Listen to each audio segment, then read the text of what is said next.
Salamat po sa Diyos, Lolo, na i-deliver natin ng maayos ang mga pananim nating gulay at naibenta natin sa mga suki natin sa palengke, Lolo. Oo nga, Apo. Salamat sa Diyos. Isa kang putong sa aking buhay. Tara, Apo, mamingwit tayo ng may ulam nating isda sa tabing ilog. Kunin mo ang pamingwit mo, Apo. Opo, Lolo, tara na po. Maganda. Maghahanda na tayo. Yehey, Lolo!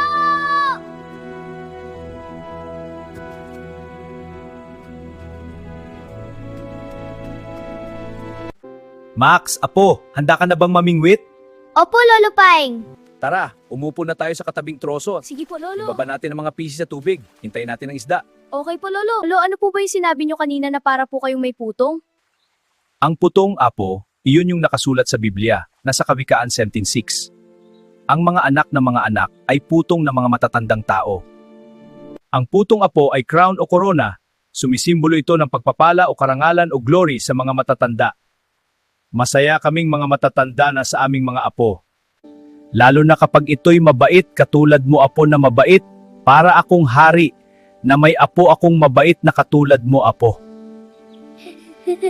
Salamat po sa Diyos, Lolo. Salamat sa Diyos, Apo.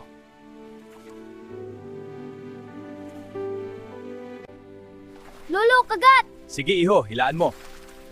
Wow, ang laki! Medyo malaki itong nahuli mo, Apo. Halika, mag-ayos na tayo para mailuto na natin ito.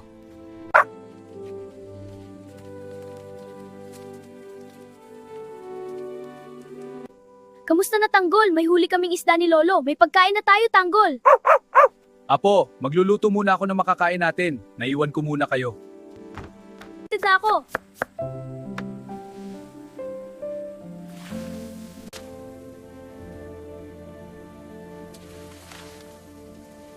Prito mo to. Kain na, Tanggol.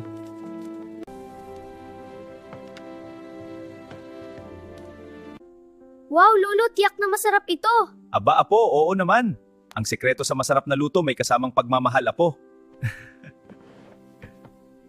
Manalangin muna tayo, Apo, bago kumain. Magpasalamat tayo sa Diyos. Amen. Sige, kain na tayo. Masarap, Lolo. Opo, masarap. Salamat sa Diyos.